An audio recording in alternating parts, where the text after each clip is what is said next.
Well, hello and good evening. It's Father Francis here, and the world is abuzz with the new Apple product, the iPad. Um, Personally, I think iTab, short for iTablet, would have been a good name for it. But I think in print, when you look at the old Helvetica print, iPod, iPhone, iPad, it just makes sense, I guess. So, what I want to do tonight is just give my own little review.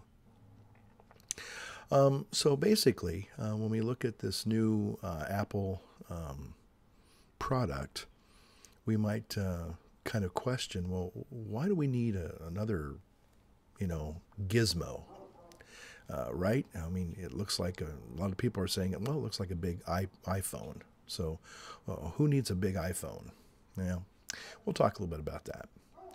A couple of things I think that I want to set apart in my little review.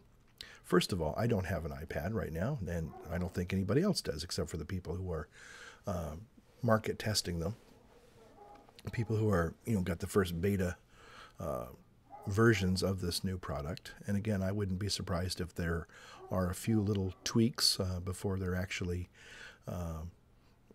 probably released in late March, and then the 3G version will be released in April. So I wouldn't be at all surprised if there's a few little tweaks, whether it's to the software or even maybe some hardware. Of course, I guess a lot of them have already been obviously manufactured, and they're being shipped out to different Apple stores and different retail stores that will sell Apple products.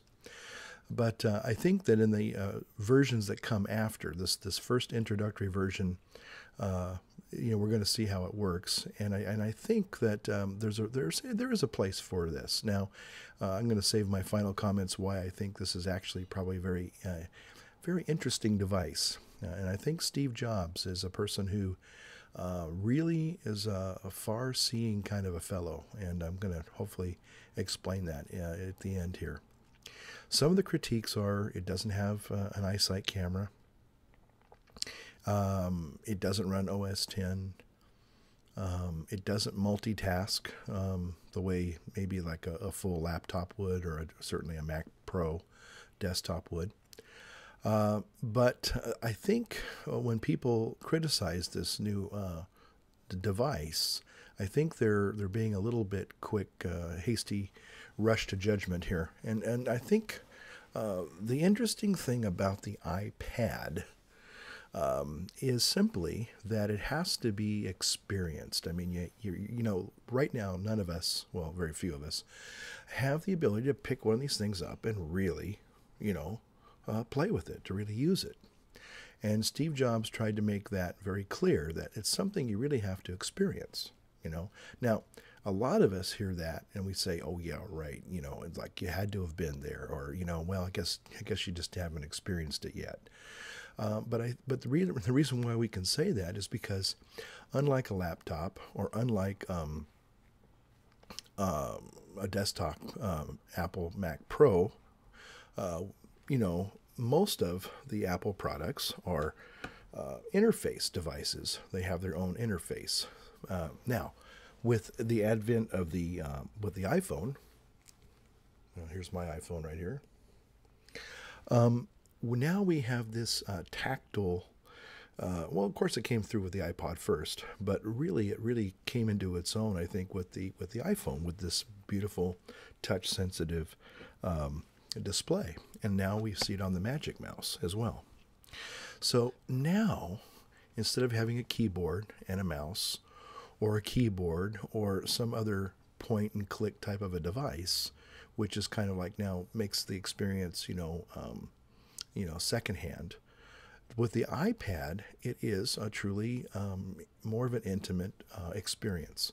And the thing that I think is going to really make this thing really probably take off has to do with the fact that what Steve Jobs did for music, I think he's doing now for ebooks. You have to remember, because of my age, my advanced years, I'm a Tower Records person. And those of you who do not know what Tower Records is or was, it was the place where all of us used to buy music. I mean, specialized music, things that I'm a classical music buff, and so the only place that I could really find a great selection of the music that I liked was at Tower Records. And Tower Records always had a great selection of classical music. I mean, things that most people, composers, people never heard of, and let alone the actual works that these composers created.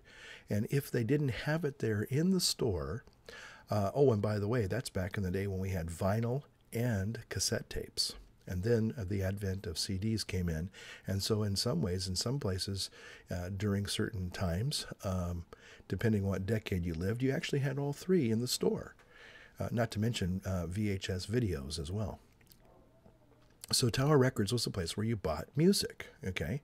And if you were a serious audiophile, as I am, and was back then certainly, you went to Tower Records because you were going to find it there.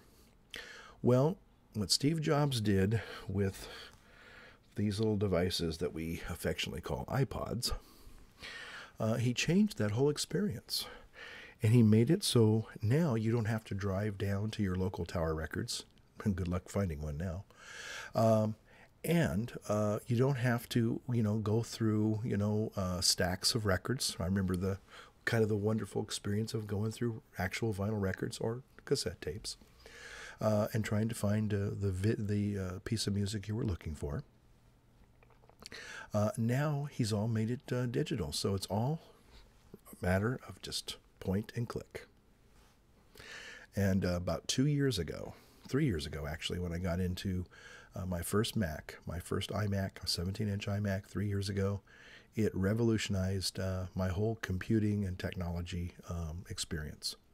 So, yeah, I like Apple products. And I think for the most part, they are very good products, no doubt about it. And so what Steve Jobs did for the iMusic, iTunes, marrying it up with the iPod, I think he is doing with this iPad. He's marrying it up with iBooks or eBooks. And what he's doing, and I think this is very, very clever, is, again, as he said in his keynote yesterday, you really have to be able to experience this product. You can't just look at it on a screen. I noticed in his keynote, I felt a little sorry for him. Poor guy, he's suffering from, of all things, pancreatic cancer, one of the most deadliest cancers in the world, and why he's even still alive today, I don't know. Grateful that he is. Glad he is. But unfortunately, the product in his keynote didn't shine the way I think certainly he would have liked it to, because of the internet connectivity was very, very slow. I mean, he was trying to point and touch and, and move the pages, and with a really good internet connection, that thing would have looked really sharp. It would have really sung. So I think there's going to be a couple of IT guys that are going to be out of a job here pretty soon, especially when Jobs gets through with them. They won't have a job, because it really made the product look a little sluggish and kind of a little slow. And that wasn't the product's fault. That wasn't the device's fault. That was the internet connection, simply put. And so it kind of took away from the wow factor, the shock and awe, if you will, of the device. But you don't have to worry about that, because I think that he has carved out a new niche for people like us oldsters who like the feel of a book in their hands. There is something about... Now, again, most younger people have grown up with electronic media, and they're comfortable with reading the newspaper or even books and other types of materials on the internet on a screen, and some of them are very comfortable with that. But for people my age and maybe a little bit younger, there's something about the feel of a book in your hands. And I think this is where he's going to really, this device is going to put the Kindle into the dustbin, unless, or at least get it to where it's going to have to really compete to stay alive.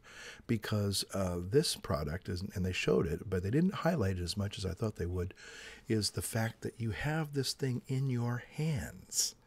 You're not using a mouse. You're not scrolling with the keyboard key. It's in your hands, and it's like a virtual book. And so when you flip a page, it's almost the same physical movement as you would turning a page.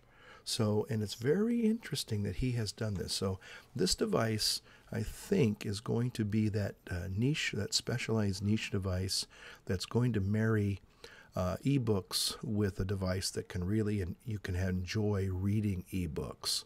Just like the iPod was the device that really made digital music, well, forgive the pun, really sing.